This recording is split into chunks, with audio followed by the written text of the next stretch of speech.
Magandang araw sa inyong lahat, lalo na sa ating mga taga-subaybay sa ating YouTube channel. Bago ang lahat, huwag kalimutan na mag-like, share and subscribe na din sa ating channel. Sa mga kwentong panlibangan ng matatanda, sinasabi nilang, ito'y isang nilalang na parang aso, ngunit kayang tumayo gaya ng tao. May mahabang tainga, pulang mata, at hiningang amoy bulok na laman. Sumasama tuwing Semana Santa. Pinaniniwala ang sumisipsip ng dugo ng mga bata, lalo na sa gabi ng Biyernes Santo, kung kailan tahimik ang mundo at ang langit ay tila tumatalikod sa lupa. Ngunit, saan nga ba nagsimula ang kwento ng unang sigbin? Wala ito sa mga aklat, wala o sa mga simbahan. Ito'y lihim na ibinubulong lamang ng matatandang taga Cavite. Mga alaala ng isang kasalanang hindi nalilimot ng kalikasan. At ang paglalang sa isang nilalang na isinumpa ng kanyang sariling dugo. Taong 1574 sa may hilagang pampang ng lawa ng Taal, sa gitna ng makakapal na punong kahoy at masukal na gubat, may isang bayang hindi tinutuntungan ng mga Kastila, Barangay Pinaglayangan. Hindi ito nasa mapa. Isa itong liblib na komunidad na nananahan sa sinaunang paniniwala, malayo sa kabihas ng dinala ng mga dayuhan. Pinangangalagaan nila ang kalikasan sa pamamagitan ng isang matandang kasunduan. Walang dapat gumambala sa mga nilalang ng gubat, ng lawa at ng bulkan. Kapag may dapat kunin ang kagubatan, kailangang may alay, dugo ng hayop, tinapay ng palay, awit na dasal.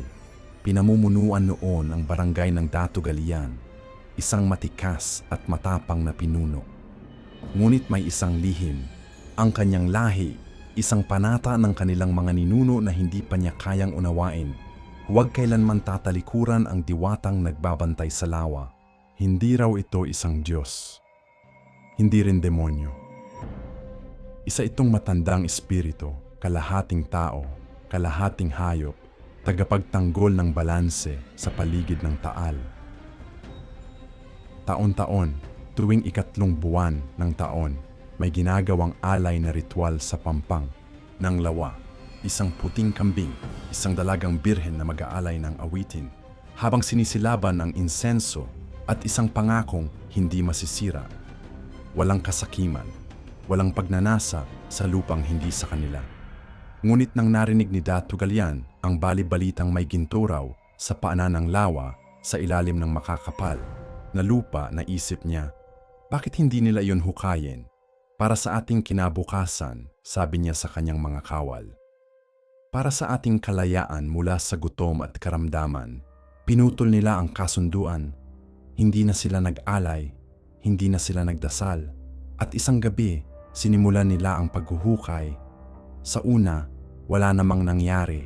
Tahimik ang gubat, tahimik ang lawa, hanggang sa ikapitong gabi, isang batang babae ang nawala.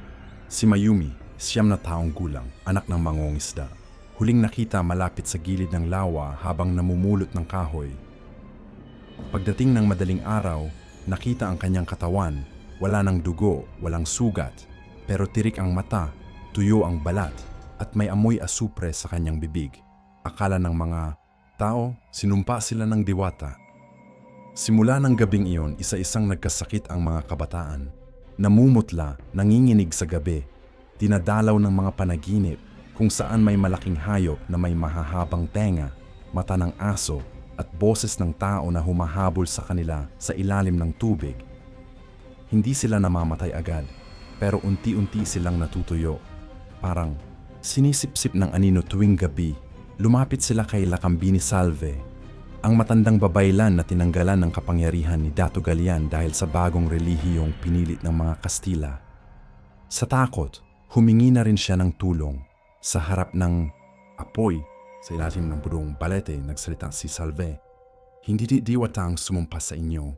Kayo mismo ang lumikha ng sarili niyong sakuna. Ang inyong kasakiman ang nagbukas ng bitak sa pagitan ng mundo ng tao at espiritu, at ang dugo ng inyong sariling anak ang ginamit bilang sisidlan. Walang naniwala hanggang sa ang panganay, anak ni Datugalian, si Amaya, ang susunod na nawala. Pero hindi siya natagpo ang patay. Bumalik siya. Pero iba na. Tahimik. Hindi umimik. Laging nakayuko. May amoy na parang basang aso. At sa bawat Biyernes ng Kwaresma, may isa na namang batang nawawala.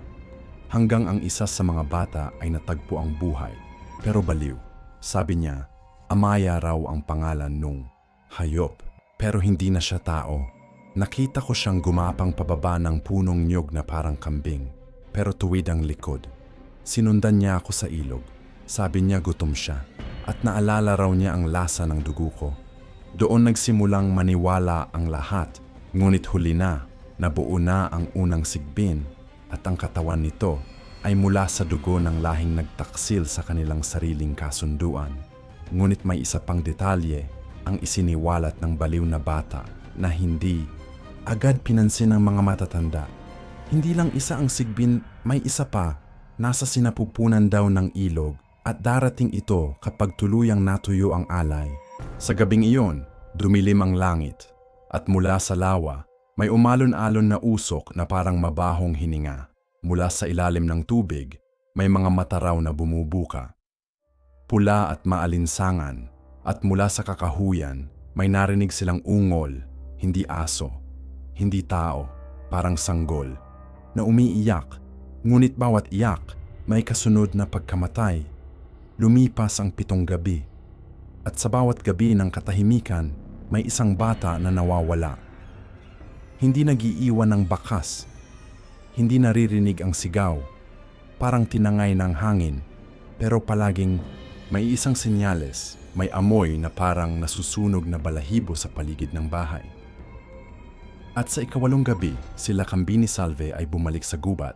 Tangan ang lumang putong ng babaylan at ang taling gawa sa balat ng punong alagaw. Isinama niya ang 2 pinakamatandang albularyo ng barangay, si Lolo Mardo at si Nanay Etang. Sama-sama silang pumasok sa pinakagitna ng gubat, sa ilalim ng punong balete na tinatawag nilang pusod ng lawa. Doon nila isinagawa ang ritual upang tawagin ang diwata ng lawa, hindi para humingi ng tulong, kundi para humarap sa kanyang galit. May 3 sakripisyo, ang balahibo ng puting kambing, ang dila ng ahas na nahuli sa palayan, at ang huling alay, isang salitang hindi na binibigkas mula pa sa panahong bago. Dumating ang Kastila, salitang may kapangyarihang magbukas ng mata nang hindi dapat makita. Pagbigkas ni Salve ng huling salita, nag-iba ang hangin, tumigil ang mga kuliglig, at sa lawa, may umusbong na usok na parang may buhay, kumakapit, sa balat bumubulong sa tenga. Binalaan ko kayo, ang kasunduan ay dugo. Kaso itinakwil nyo ang sinauna nyong paniniwala. Kaya't ngayon, ang inyong laman ang magiging pugad ng mga kasakiman nyo. Pagkatapos nun, ay hindi na nila nakita ang katawan ng diwata. Tanging boses lamang at ang anino na hugis batang kambing na lumulutang sa ibabaw ng tubig, nangingitim, may nakalawit na dila at pulang-pulang mata. Bumalik ang 3 sa baryo, ngunit hindi na muli nakapagsalita si Nanay Itang. Bilog ang kanyang mga mata, parang natatakot sa bawat sulok ng mundo. Samantalang si Lolo Mardo, kinabukasan ay natagpo ang patay, nakasabit sa punong saging, nakatawa, nakanganga at walang tila. Si Salve lang ang naiwan at siya ang nagsiwalat ng huling bahagi ng sumpa. Hindi lang dugo ng mga bata ang kailangan ng nilalang na ito, kundi alaala. Kailangan nitong kainin ang lahat ng natatandaan ng bayan upang makalimutan ng mundo na ito'y nilikha ng tao. At nagsimula ang pagkalimot, lumipas ang mga taon. Ang mga pangalan ng nawalang bata unti-unting kinalimutan. Ang lugar ng ritual, tinubuan ng damo at ginawang palikuran. Ang punong balete, pinutol ng bagong lider upang tayuan ng kapilya at si Amaya, hindi na siya nakita sa araw. Ngunit tuwing Semana Santa sa gabi ng Huwebes Santo, laging may aninong gumagapang sa mga bubong. Laging may tunog ng mga kuko sa tabla. At may alingas-ngas ng matining na boses na naglalakad na parang kinakaladkad ang paa. Minsan, may batang nakaligtas, anak ni Mang Hugo, isang mangingisda. Nagising siyang umiiyak, duguan ang mga paa. May markang 3 daliri sa balikat. Nang tanungin kung ano ang nakita niya, ito ang kanyang sagot. May babae, may kambing, isa. Lang sila. Kinarga niya ako at kumanta ng oyaye. Pero hindi ako nakatulog kasi ang kanyang hininga ay amoy nabubulok na itlog. Sabi niya, ikaw ay hindi pa hinog, pero babalikan kita.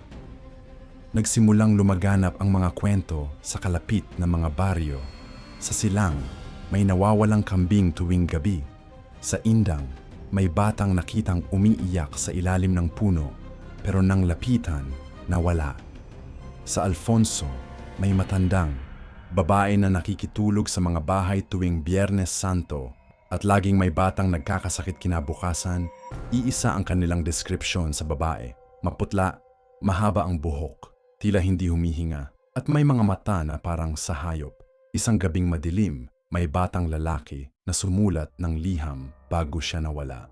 Ang sulat ay inukit niya sa kahoy ng kanyang kama gamit ang kanyang kuko. Babalik siya.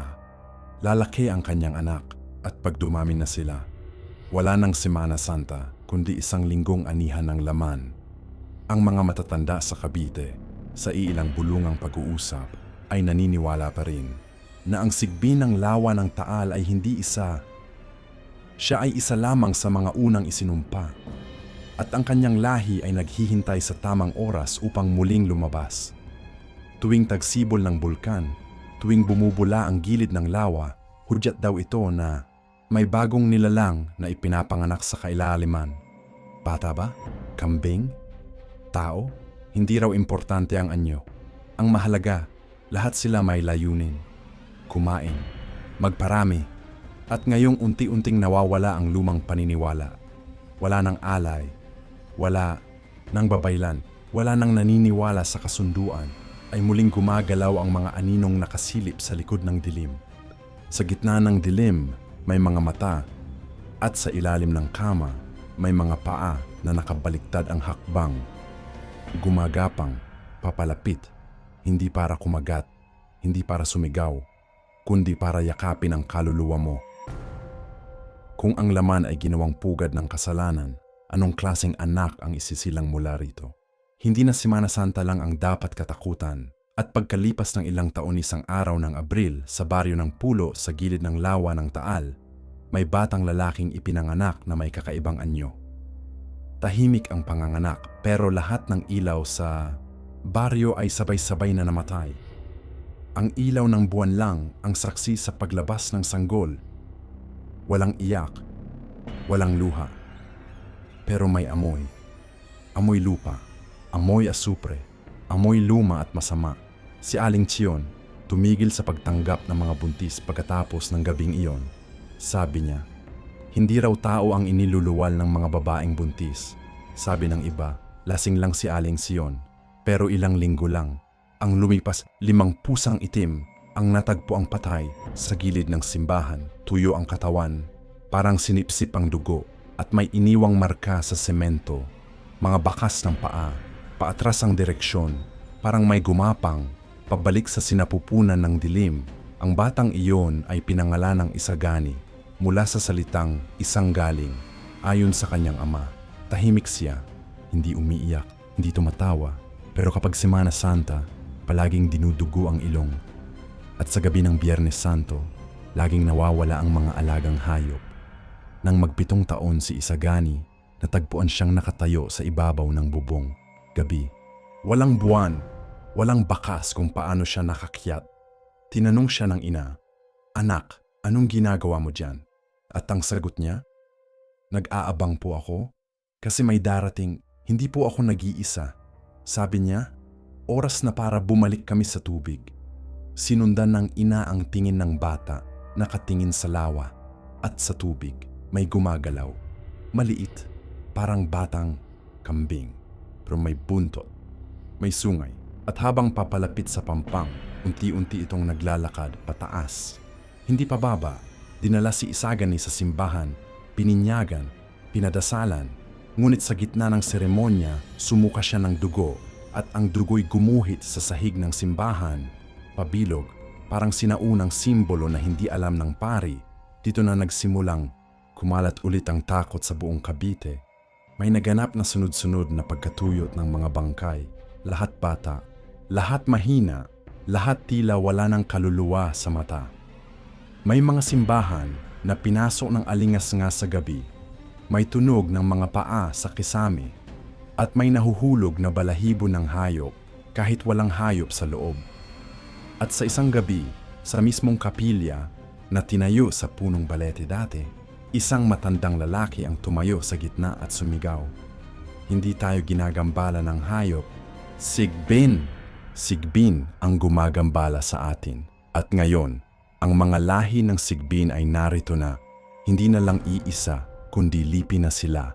At tuwing Biyernes Santo, naghahanap sila ng panibagong pugad. Ngunit ang matanda ay pinagtawanan, pinalayas, at kinabukasan, natagpuan siyang patay sa paanan ng lawa, tuyo, walang dugo, may marka ng kagat sa leeg na parang kambing. Pero may 3 ngipin sa gitna at ito ang alamat ng Sigbin. Ang kwento ng unang Sigbin ay hindi lang kwento ng isang halimaw. Ito'y paalala na ang kalikasan ay may alaala. Na ang kasunduan, kapag binali mo, babalik hindi lang sa iyo, kundi sa iyong anak, sa anak ng iyong anak, hanggang makalimutan na ang simula. At ang natitira na lang ay takot. Hindi mo na alam kung bakit ka natatakot, pero natatakot ka pa rin. At kung sa mga darating na Semana Santa ay makaramdam ka ng lamig sa loob ng bahay, kung makarinig ka ng mahihinang yabag sa kisame, o kung may batang biglang tumahimik at tumitig sa kawalan. Tanungin mo ang sarili mo, may sigbin ba sa paligid o baka ikaw na ang susunod na pugad? Kung nagustuhan nyo ang ating kwento, maaari sana mag-subscribe, like and share na din. Maraming salamat po.